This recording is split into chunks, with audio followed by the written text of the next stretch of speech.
Hello friends, कैसे हैं आप सभी। मेरा नाम है महेंद्र वर्मा और आप सभी का अध्ययन क्लासेस में स्वागत है। तो आज यह हिंदी का प्रैक्टिस सेट 2 मैं आप लोगों के साथ डिस्कस करने वाला हूं। इससे पहले हिंदी का प्रैक्टिस सेट 1 ऑलरेडी मैंने आपके साथ डिस्कस करा दिया था। तो अगर आप चैनल पर नए हैं, आपने उस वीडियो को नहीं देखा है, तो मेरे चैनल पर प्लेलिस्ट बनी हुई है, आप वहां से देख सकते हैं।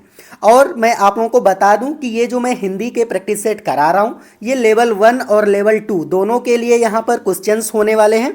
और इसमें गद्यांश के भी क्वेश्चन मिलेंगे आपको और हिंदी शिक्षण शास्त्र के भी क्वेश्चंस मिलने वाले हैं। तो काफ़ी इंपॉर्टेंट ये वीडियो होने वाला है आप लोगों के लिए। तो अगर आप चैनल पर नए हैं तो जरूर इसको सब्सक्राइब कर लीजिए। चलिए स्टार्ट करते हैं। पहला क्वेश्चन है कि एक से अधिक भाषाओं का प्रयोग। अगर आप एक टीचर हैं, एक शिक्षक हैं और आप अपनी क्लास में एक से अधिक भाषाओं का प्रयोग करते हैं तो वो यहाँ पर किसमें हेल्प करेगा? तो कक्षाई जटिलताओं को वो बढ़ाएगा, शिक्षकों के लिए गहन समस्या हो जाएगा। सी ऑप्शन है, संज्ञानात्मक विकास में सहायक होगा या फिर किसी भी एक भाषा में निपुणता में बाधक हो जाएगा। तो अगर आप एक टीचर हैं और आप अपनी कक्षा में एक से अधिक भाषा का प्रयोग कर रहे हैं तो वो बच्चों के संज्ञानात्मक विकास में सहायक हो जाएगा।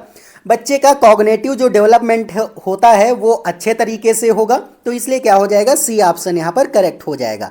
चलिए नेक्स्ट क्वेश्चन है कि दृष्टिबाधित बच्चों को भाषा सिखाते समय, अगर आपकी क्लास में कोई एक दृष्टिबाधित बालक है, मतलब कि उसको अच्छे से दिखाई नहीं देता है या फिर बिल्कुल भी दिखाई नहीं देता है, तो आप उसको अगर भाषा सिखा रहे हैं तो वहाँ पर आप क्या करेंगे? ए ऑप्शन है कि उन्हें कक्षा में अलग बैठाना चाहिए ताकि उन पर विशेष ध्यान दिया जा सके, आप ये करेंगे। या फिर बी ऑप्शन है कि उन्हें विभिन्न भाषिक गतिविधियों में शामिल नहीं करना चाहिए। सी ऑप्शन है कम पाठ वाली पाठ्य पुस्तक का निर्माण किया जाना चाहिए या फिर अधिक से अधिक मौखिक भाषा का यहाँ पर प्रयोग करना चाहिए। तो आप यहाँ पर क्या करेंगे? चलिए बताइए इसका क्या आंसर हो जाएगा। तो बिल्कुल अधिक से अधिक आप मौखिक भाषा का प्रयोग करेंगे, क्योंकि वो देख नहीं पाता है। अगर आप लिखेंगे बोर्ड पे तो वहाँ पे वो जब देख ही नहीं पाएगा तो उसमें जो है भाषा का अधिगम कैसे होगा। अगर आप वहाँ पर मौखिक भाषा का अधिक प्रयोग करेंगे, उसको आप अपनी बातों से सारी चीज़ें समझाएंगे तो वो अच्छी तरीके से सीख जाएगा। इसलिए क्या हो जाएगा? डी ऑप्शन जो है सेकेंड क्वेश्चन का करेक्ट हो जाएगा। चलिए नेक्स्ट क्वेश्चन देख लेते हैं।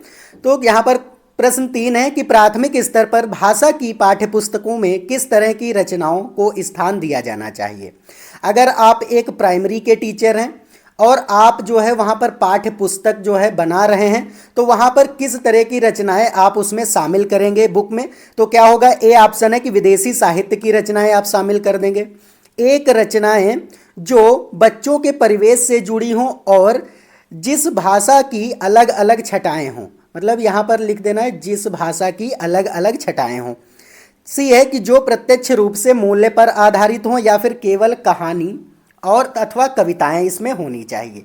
तो देखो, आप ऐसी रचनाओं को शामिल करेंगे जिसमें बच्चों के परिवेश से जुड़ी हों, क्योंकि अगर आप बुक में ऐसी चीज़ें वहाँ पर इन्वॉल्व करेंगे जो उनके एनवायरनमेंट से, परिवेश से यहाँ पर जुड़ी हुई होंगी तो वो अच्छे से कनेक्ट कर पाएंगे बच्चे। इसलिए क्या हो जाएगा? बी ऑप्शन ही जो है करेक्ट हो जाएगा थर्ड क्वेश्चन का।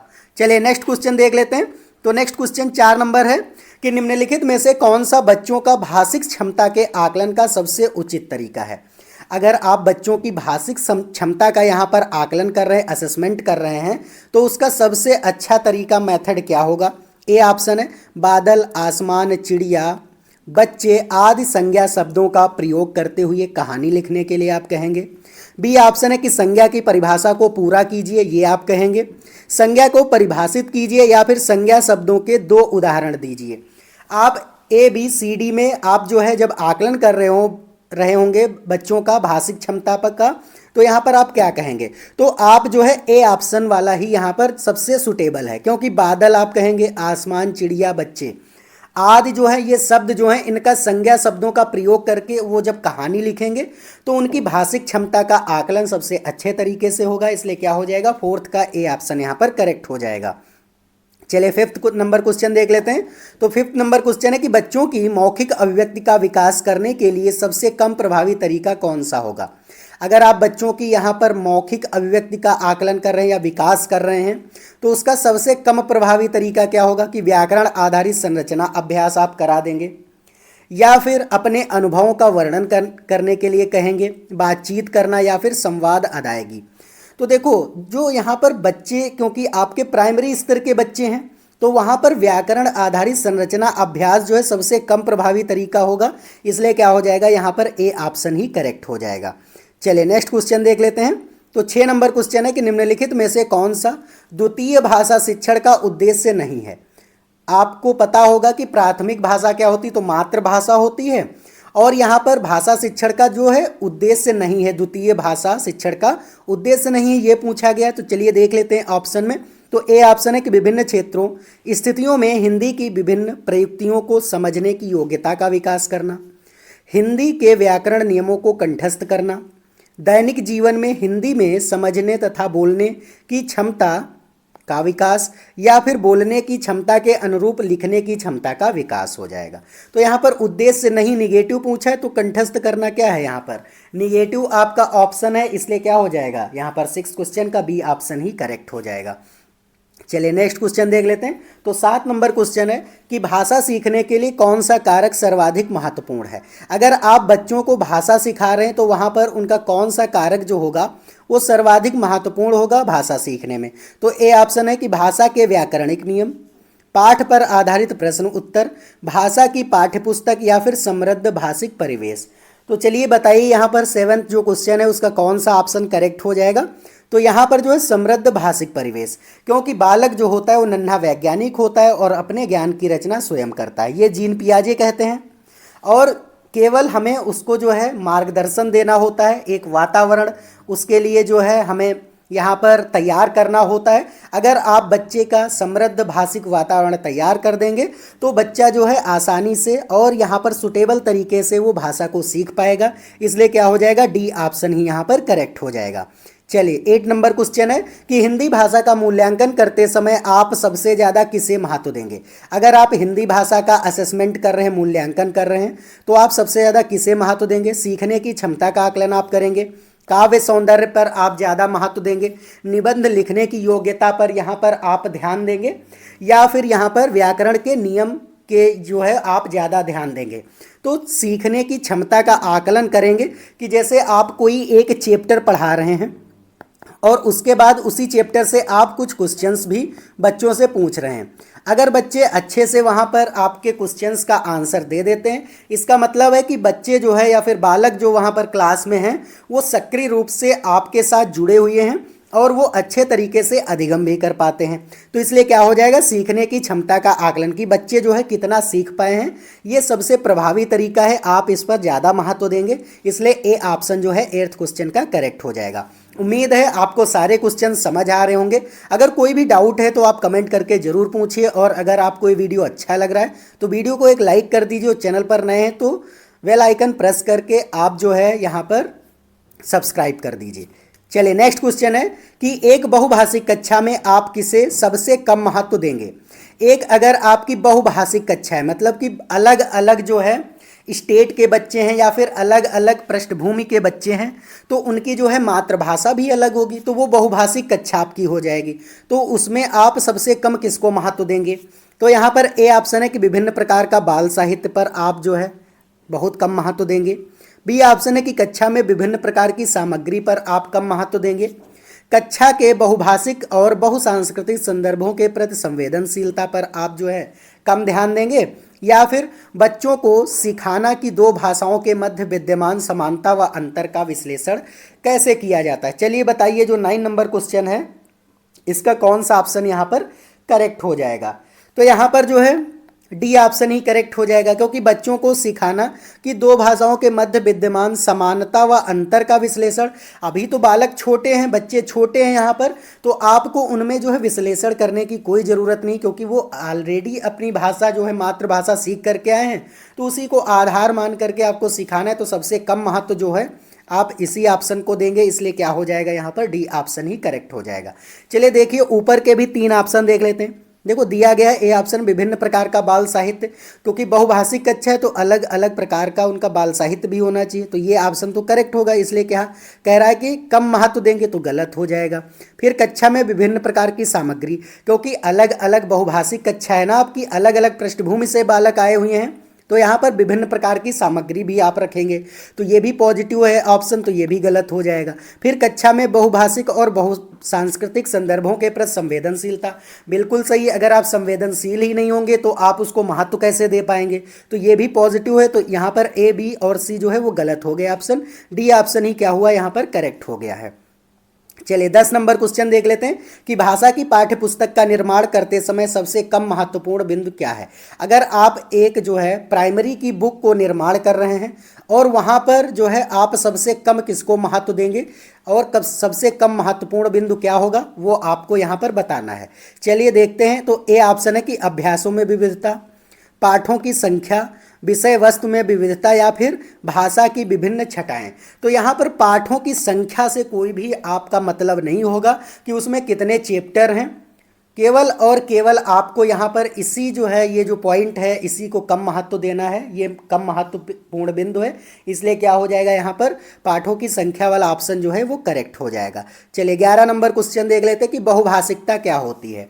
ए ऑप्शन है कि भाषाई समृद्धि को खतरे में डालती है, भाषा सीखने में बाधा उत्पन्न करती है, भाषा सीखने में एक महत्वपूर्ण संसाधन है या फिर भाषा सीखने में बहुत बड़ी बाधा है। देखो बहुभाषिकता जो होती है वो जो है हमारे लिए एक वरदान है, क्योंकि जो अभी एनईपी है 2020 अभी आई हुई है वो क्या बताती है कि हमें जो अपनी क्लास है वो बहुभाषिक रखनी है, सभी भाषाओं का हमें आदर करना है, उसको सम्मान देना है। इसलिए क्या है कि हमें सीखने के लिए एक महत्वपूर्ण संसाधन है, इसलिए क्या हो जाएगा सी ऑप्शन जो है वो करेक्ट हो जाएगा। चलिए 12 नंबर क्वेश्चन देख लेते हैं कि भाषा क्या है, विद्यालय में ही सीखी जाती है, एक नियमबद्ध व्यवस्था है, सदैव व्याकरण के नियमों का ही अनुगमन करती है या फिर नियमों की जानकारी से ही यहाँ पर ये निखरती है। देखो भाषा जो होती है वो एक तरीके से एक नियमबद्ध व्यवस्था होती है, इसलिए क्या हो जाएगा यहाँ पर बी ऑप्शन जो है वो करेक्ट हो जाएगा। आप जो है बच्चा जो विद्यालय में केवल थोड़ी ना भाषा सीखता है, वो तो मातृभाषा अपने घर से भी सीख करके आता है, तो ए ऑप्शन तो गलत है। सदैव व्याकरण के नियमों का ही अनुपालन करती, ऐसा कोई जरूरी नहीं है, तो ये भी गलत हो जाएगा। नियमों की जानकारी से ही निखरती, तो ऐसा कोई ज़रूरी नहीं, क्योंकि मातृभाषा जब बालक सीख करके आता है तो उसमें कोई नियम और रूल वो सीखता ही नहीं है, तो इसलिए क्या हो जाएगा ए, सी और डी गलत हो जाएगा, बी ऑप्शन ही क्या कर यहाँ पर होगा करेक्ट हो जाएगा। तो एक नियमबद्ध व्यवस्था है, ये आपको ध्यान रखना है। चलिए 13 नंबर क्वेश्चन है कि बच्चे विद्यालय आने से पहले क्या होते हैं, अपनी भाषा की नियमबद्ध व्यवस्था की व्यवहारिक कुशलता के साथ आते हैं, कोरी स्लेट होते हैं, भाषा का यहाँ पर समुचित उपयोग करने में समर्थ नहीं होते हैं या फिर भाषा के चारों कौशलों का पूर्ण अधिकार रखते हैं। तो देखो जब बालक यहाँ पर विद्यालय आते हैं तो क्या वो कोरी स्लेट होते हैं, ऐसा तो नहीं है, तो यहाँ पर बी ऑप्शन गलत हो जाएगा। सी ऑप्शन देख लेते हैं कि भाषा का समुचित उपयोग करने में समर्थ नहीं होते, ऐसा तो कोई ज़रूरी नहीं, क्योंकि वो मातृभाषा सीख के आते हैं और बहुत अच्छे तरीके से बोल लेते हैं, तो ये भी ऑप्शन गलत हो गया। अब चारों कौशलों का पूर्ण अधिकार रखते हैं, तो ऐसा नहीं, वो बोल सकते हैं, लिख थोड़ी ना पाते हैं, इसलिए क्या हो जाएगा डी ऑप्शन भी गलत हो जाएगा। ए ऑप्शन ही क्या होगा यहाँ पर करेक्ट हो जाएगा कि अपनी जो उनकी मातृभाषा होती है उसके नियमबद्ध व्यवस्था की व्यवहारिक कुशलता के साथ वो विद्यालय आते हैं, इसलिए क्या हो जाएगा ए ऑप्शन जो है वो करेक्ट हो जाएगा। देखो बी ऑप्शन इसलिए यहाँ पर गलत हो गया क्योंकि कोरी स्लेट होते हैं, आप वो देखो मातृभाषा तो सीख करके आते हैं और बहुत सारी चीज़ें वो सीख करके मैनर्स वगैरह अपने घर से आते हैं, तो कोरी स्लेट तो आप नहीं कह सकते, इसलिए क्या हुआ यहाँ पर ए ऑप्शन ही यहाँ पर करेक्ट हो गया है। चलिए 14 नंबर क्वेश्चन है कि भाषा अर्जन और भाषा अधिगम के संदर्भ में कौन सा कथन सही नहीं है। आपको बताना है कि जो भाषा अर्जन है और भाषा अधिगम है इसके लिए कौन सा कथन जो है वो सही नहीं है। ए ऑप्शन है कि भाषा अर्जन में विभिन्न संकल्पनाएं मातृभाषा में बनती हैं, भाषा अधिगम प्रयासपूर्ण होता है। सी ऑप्शन है कि भाषा अर्जन सहज और स्वाभाविक होता है जबकि भाषा अधिगम प्रयासपूर्ण होता है। डी ऑप्शन है कि सांस्कृतिक विभिन्नता भाषा अर्जन और भाषा अधिगम को प्रभावित करने वाला महत्वपूर्ण कारक है। चलिए बताइए 14 जो क्वेश्चंस है इसका कौन सा ऑप्शन यहाँ पर करेक्ट हो जाएगा। बिल्कुल देखो यहाँ पर बी ऑप्शन जो है वो करेक्ट हो जाएगा कि भाषा अधिगम जो होता है वो प्रयासपूर्ण होता है। जो अधिगम होता है देखो ये आपको ध्यान रखना कि अधिगम अगर आपसे कहे भाषा अधिगम तो वो जो है बालक अपने आस पड़ोस अपने इन्वायरमेंट से या फिर अपने घर से सीखता है, तो वो प्रयासपूर्ण नहीं होता है, वो खुद ब खुद सीख जाता है, तो इसीलिए क्या हो गया यहाँ पर ये ऑप्शन गलत। लेकिन जो भाषा अर्जन होता है वो विद्यालय में सीखा जाता है और एक तरीके से नियमबद्ध भी होता है वो। तो यहाँ पर उसको प्रयास करना पड़ेगा, लेकिन भाषा अधिगम में उसको प्रयास करने की यहाँ पर कोई भी आवश्यकता नहीं होती है। तो बी ऑप्शन ही यहाँ पर करेक्ट हो गया। ये आपको ध्यान रखना है, काफ़ी इंपॉर्टेंट क्वेश्चन है और 2 से 3 बार आपके एग्जाम में पूछा भी गया है। चलिए नेक्स्ट क्वेश्चन देख लेते हैं। तो 15 नंबर क्वेश्चन है कि मंदिरा पहली कक्षा में पढ़ती है और वह मुझे आम बहुत अच्छा लगता है, मैं थक गई आदि वाक्य का प्रयोग करती है। तो मंदिरा यहाँ पर क्या कर रही है, वह जो है केवल सर्वनाम का ही प्रयोग करना जानती है या फिर केवल लिंग की दृष्टि से ही सर्वनाम का समुचित प्रयोग करना जानती है। सी ऑप्शन है केवल मैं वाले वाक्य ही बोल सकती है या फिर लिंग वचन क्रिया आदि की दृष्टि से सर्वनाम का यहाँ पर वो प्रयोग करना जानती है। चलिए बताइए यहाँ पर कौन सा ऑप्शन जो है वो करेक्ट हो जाएगा। देखो, अगर वो कह रही है कि वह मतलब कह रही है कि मुझे आम बहुत अच्छा लगता है, तो लगता है बोल रहा ना, मतलब कि वो जब लगता बोल रही, मैं थक गई, यहाँ पर सही सेंटेंस बोल पा रही, इसका मतलब है कि वो लिंग वचन और क्रिया आदि की दृष्टि से सर्वनाम का प्रयोग करना जानती है। इसलिए क्या हो जाएगा, डी ऑप्शन जो है 15 क्वेश्चन का करेक्ट हो जाएगा। चलिए अब यहाँ पर हम ऊपर के जो 15 क्वेश्चंस थे ये हमने यहाँ पर हिंदी शिक्षण शास्त्र के क्वेश्चंस कर लिए हैं। अब हम यहाँ पर पद्यांश और गद्यांश के क्वेश्चंस देखेंगे। तो सबसे पहले मैंने यहाँ पर पद्यांश लिया है, मतलब कि कविता एक है, इसको हम पहले पढ़ेंगे और इसी तरीके से आप में क्वेश्चंस जो है वो बन के आते हैं जब आप एग्ज़ाम देने जाएंगे सीटेट का। फिर नीचे क्वेश्चंस होंगे, तो पहले आपको यहाँ पर पद्यांश पढ़ लेना है अच्छे से। उसके बाद अगर आप क्वेश्चन करेंगे तो आपके क्वेश्चन जो है बहुत जल्दी हो जाएंगे और जो है करेक्ट होने की बहुत ज़्यादा पॉसिबिलिटी भी बनेगी। तो चलिए यहाँ पर हम कविता पढ़ लेते हैं। हरा भरा हो जीवन अपना स्वस्थ रहे संसार, नदियाँ पर्वत हवा पेड़ से आती है बहार, बचपन कोमल तन मन लेकर आए अनुपम जीवन लेकर, जग से तुम और तुम से है ये प्यारा संसार।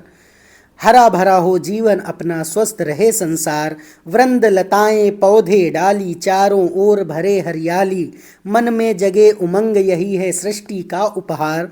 हरा भरा हो जीवन अपना स्वस्थ रहे संसार, मुश्किल से मिलता है जीवन, मुश्किल से मिलता है जीवन, हम सब इसे बनाएं चंदन, पर्यावरण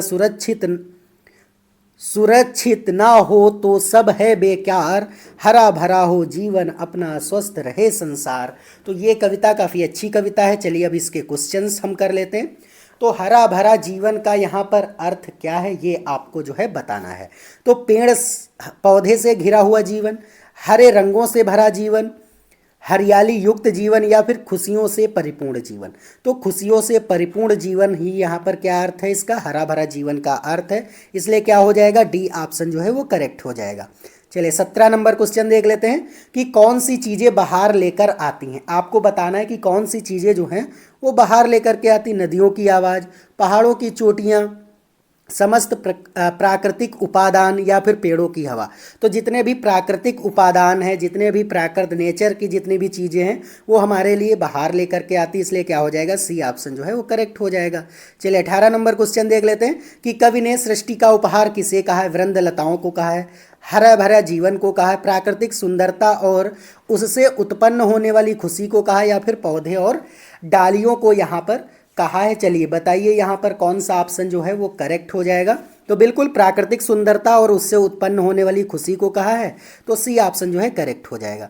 चलिए 19 नंबर क्वेश्चन है कि कवि यह संदेश देना चाहता है कि जीवन में सब बेकार है, पर्यावरण संरक्षण में ही जीवन संभव है, प्रकृति में पेड़ पौधे नदियाँ पर्वत शामिल हैं, या फिर चंदन के पेड़ यहाँ पर लगाने चाहिए। चलिए बताइए कवि कौन सा संदेश यहाँ पर देना चाहता है। तो यहाँ पर पर्यावरण संरक्षण में ही जीवन संभव है। अगर हम पर्यावरण को संरक्षित कर लेंगे तो हमारा जीवन भी बचा रहेगा। इसलिए क्या हो जाएगा, बी ऑप्शन जो है वो करेक्ट हो जाएगा। चलिए नेक्स्ट क्वेश्चन है कि जग से तुम और तुमसे है प्यारा संसार, पंक्ति के माध्यम से कवि कहना चाहता है कि, तो कवि क्या कहना चाहता है कि व्यक्ति और संसार दोनों का अस्तित्व एक दूसरे पर निर्भर करता है। बी ऑप्शन है कि संसार चलाने के लिए व्यक्तियों की आवश्यकता होती है।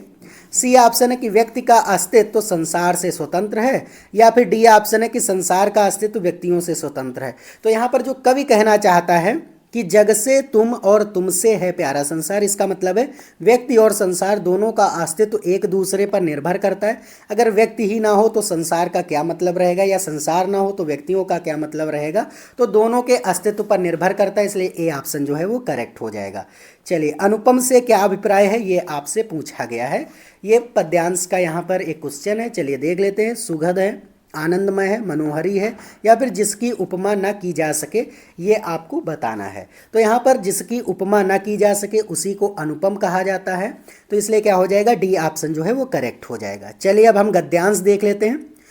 गद्यांश का मतलब होता है यहाँ पर एक पैराग्राफ, और पैराग्राफ आपको पहले पढ़ना है, उसके बाद में आपको बताना है कि यहाँ पर इससे जो है क्वेश्चंस नीचे दिए गए हैं वो आपको जो है करने होंगे। चलिए हम सबसे पहले गद्यांश पढ़ लेते हैं कि समस्याओं का हल ढूंढने की क्षमता पर एक अध्ययन किया गया। क्या किया गया कि समस्याओं का हल ढूंढने की क्षमता पर एक अध्ययन किया गया, जिसमें भारत में 3 तरह के बच्चों के बीच तुलना की गई। एक तरफ वे बच्चे जो दुकानदारी करते हैं पर स्कूल नहीं जाते हैं। कौन से बच्चे हैं? केवल और केवल दुकानदारी करते हैं और वो स्कूल नहीं जाते हैं। फिर है ऐसे बच्चे जो दुकान संभालते हैं और स्कूल भी जाते हैं। कुछ ऐसे बच्चे हैं जो दुकान पर भी अपने पेरेंट्स की हेल्प करते हैं और वो स्कूल भी जाते हैं। तीसरा वह समूह था कि उन बच्चों का था जो स्कूल जाते हैं पर दुकान पर कोई मदद नहीं करते हैं। नेक्स्ट है कि उनसे गणना के बाद इबारती सवाल पूछे गए। दोनों ही तरह के सवालों में उन स्कूली बच्चों ने जो दुकानदार नहीं हैं मौखिक गणना या मनगणित का प्रयोग बहुत कम किया। मतलब कि जो दुकानदार नहीं थे वो यहाँ पर मौखिक गणित जो है अच्छे से नहीं कर पाए। बनिस्तबन उनके जो दुकानदार थे स्कूली बच्चों से ऐसी गलतियां भी की जिनका कारण नहीं समझा जा सकता है। इससे यह साबित होता है कि दुकानदारी से जुड़े हुए बच्चे हिसाब लगाने में गलती नहीं कर सकते, क्योंकि इसका सीधा असर उनके काम पर पड़ता है, जबकि स्कूलों के बच्चे वही हिसाब लगाने में अक्सर भयंकर गलतियां कर देते हैं। इससे यह स्पष्ट होता है कि उन बच्चों को रोजमर्रा की जिंदगी में इस तरह के सवालों से जूझना पड़ता है, वे अपने लिए जरूरी गणितीय क्षमता हासिल कर लेते हैं। नेक्स्ट है, लेकिन साथ ही इस बात पर भी गौर करना महत्वपूर्ण है कि इस तरह की दक्षताएं एक स्तर तक और एक कार्य क्षेत्र तक सीमित होकर रह जाती हैं। इसलिए वे सामाजिक व सांस्कृतिक परिवेश जो कि ज्ञान को बनाने व बढ़ाने में मदद करते हैं, वही उस ज्ञान को संकुचित और सीमित भी कर सकते हैं। तो ये आपको यहाँ पर गद्यांश दिया गया था। चलिए अब इनके हम क्वेश्चंस कर लेते हैं। तो यहाँ पर क्वेश्चन है कि समस्याओं का हल खोजने पर आधारित अध्ययन किस विषय से यहाँ पर जुड़ा हुआ था। तो सामाजिक विज्ञान से, गणित से, भाषा से, या फिर दुकानदारी से। चलिए बताइए कौन सा ऑप्शन करेक्ट होगा। बिल्कुल यहाँ पर गणित से ही तो उसके क्वेश्चंस पूछे गए थे, इबारती क्वेश्चंस गणित के पूछे गए थे, तो गणित से जुड़ा हुआ था। तो यहाँ पर देखिए सीधा यहाँ पर क्या मिल गया, आपको आंसर मिल गया। चलिए नेक्स्ट देख लेते हैं कि किन बच्चों ने सवाल हल करने में मौखिक गणना का ज़्यादा प्रयोग किया है। तो जो सिर्फ स्कूल जाते हैं, जो बच्चे ना तो दुकानदारी करते ना ही स्कूल जाते हैं, जो स्कूली बच्चे दुकानदारी नहीं करते, या फिर जो दुकानदारी यहाँ पर करते थे। चलिए बताइए यहाँ पर कौन सा ऑप्शन जो है वो करेक्ट हो जाएगा। तो बिल्कुल जो दुकानदारी करते थे उन्होंने मौखिक गणना जो है अच्छे तरीके से की थी, इसलिए क्या हो जाएगा, डी ऑप्शन जो है करेक्ट हो जाएगा। नेक्स्ट है, अनुच्छेद के आधार पर कहा जा सकता है। अनुच्छेद का मतलब यहाँ पर गद्यांश है कि गद्यांश में यहाँ पर इसके अनुसार क्या कहा जा सकता है। तो ए ऑप्शन है कि बच्चे रोजमर्रा के जीवन में काम आने वाली दक्षताओं को स्वतः ही हासिल कर लेते हैं। बी ऑप्शन है कि सिर्फ दुकानदार बच्चे ही गणित सीख सकते हैं और सी ऑप्शन है कि बच्चों को गणित सीखना चाहिए या फिर बच्चों को गणित सीखने के लिए दुकानदारी करनी चाहिए। चलिए बताइए यहाँ पर कौन सा ऑप्शन करेक्ट हो जाएगा। बिल्कुल यहाँ पर कि बच्चे रोजमर्रा के जीवन में काम करने वाली या फिर काम आने वाली दक्षताओं को स्वतः ही हासिल कर लेते हैं, इसलिए क्या हो जाएगा, ए ऑप्शन ही करेक्ट हो जाएगा। चलिए नेक्स्ट क्वेश्चन देख लेते हैं कि दुकानदार बच्चे हिसाब लगाने में प्रायः गलती नहीं करते क्योंकि वे कभी भी गलती नहीं करते हैं। बी ऑप्शन है गलती का असर उनके काम पर पड़ता है। सी ऑप्शन है कि इससे उन्हें माता पिता से डांट पड़ेगी या फिर वे जन्म से ही बहुत अच्छे हैं। तो यहाँ पर क्या है कि अगर वो गलती कर देंगे तो इस गलती का असर जो है उनके काम पर पड़ता है, इसलिए क्या हो जाएगा, बी ऑप्शन ही करेक्ट हो जाएगा। यही यहाँ पर इस गद्यांश में कहा गया है। चलिए 26 नंबर क्वेश्चन देख लेते हैं कि जो दक्षताएं हमारे दैनिक जीवन में काम नहीं आती उसमें हमारा प्रदर्शन अक्सर कैसा रहता है। तो ए ऑप्शन है कि खराब अच्छा होता रहता है। संतोषजनक होता है, खराब होता है या फिर अच्छा होता है। तो यहाँ पर जो हमारी दक्षताएं होते हैं वो हमारे जो दैनिक जीवन में काम नहीं आती हैं, उसमें हमारा जो प्रदर्शन है वो यहाँ पर कैसा रहेगा। चलिए बताइए यहाँ पर कौन सा ऑप्शन जो है करेक्ट हो जाएगा। तो बिल्कुल खराब और अच्छा होता रहता है, कभी कभी खराब भी हो सकता है उसमें प्रदर्शन, और कभी कभी क्या हो सकता है, अच्छा भी हो सकता है। तो इसलिए क्या हो जाएगा यहाँ पर, ए ऑप्शन जो है वो करेक्ट हो जाएगा। चलिए नेक्स्ट क्वेश्चन देख लेते हैं। 27 नंबर क्वेश्चन है कि अनुच्छेद के आधार पर बताइए कि सामाजिक व सांस्कृतिक परिवेश ज्ञान को यहाँ पर सीमित कर सकता है, बनाने में मदद भी करता है और उसे संकुचित सीमित भी कर सकता है। सी ऑप्शन है कि बनाने में मदद करता है या फिर संकुचित यहाँ पर कर सकता है। तो कौन सा हो जाएगा, बनाने में मदद भी करता है और उसे संकुचित और सीमित भी कर सकता है, इसलिए क्या हो जाएगा, बी ऑप्शन जो है वो करेक्ट हो जाएगा। चलिए 28 नंबर क्वेश्चन है कि इक प्रत्यय का उदाहरण है। तो देखो आपको प्रत्यय क्या होता है, शब्दांश के बाद में जुड़ जाता है, मतलब लास्ट में ये जुड़ जाता है। तो यहाँ पर आप देखिए कि इक प्रत्यय किसमें लगा, संस्कृत में अगर इक आप जोड़ेंगे सांस्कृतिक हो जाएगा, तो ए ऑप्शन ही यहाँ पर करेक्ट हो गया। चलिए 29 नंबर क्वेश्चन कि मन गणित का अर्थ है कठिन गणित, मन गणंत गणित, मन पसंद गणित या फिर मन ही मन हिसाब लगाना। चलिए बताइए यहाँ पर कौन सा ऑप्शन जो है वो करेक्ट हो जाएगा। तो मन गणित का मतलब है कि मन ही मन हिसाब लगाना। चलिए 30 नंबर क्वेश्चन देख लेते हैं कि संयुक्त क्रिया का उदाहरण है, दुकान संभालते हैं, हिसाब लगाते हैं, स्कूल जाते हैं या फिर अध्ययन किया गया। तो यहाँ पर कौन सा ऑप्शन जो है वो करेक्ट हो जाएगा, तो अध्ययन किया गया, इसलिए क्या हो जाएगा, डी ऑप्शन जो है वो करेक्ट हो जाएगा। तो इस तरीके के यहाँ पर ये प्रैक्टिस सेट जो 2 था, इसके 30 क्वेश्चंस इंपॉर्टेंट जो आपके एग्जाम में पूछे जाने की संभावना सबसे ज़्यादा है, वो मैंने यहाँ पर आपके साथ डिस्कस कराए हैं। अगर आपको कोई भी डाउट है तो आप कमेंट करके ज़रूर पूछ लीजिए, और अगर आपको ये वीडियो अच्छा लग रहा है तो वीडियो को लाइक कर दीजिए, चैनल पर नए हैं तो ज़रूर सब्सक्राइब कर दीजिए। चलिए आज के लिए इतना ही है, अब मिलते हैं नेक्स्ट वीडियो में, तब तक के लिए जय हिंद जय भारत।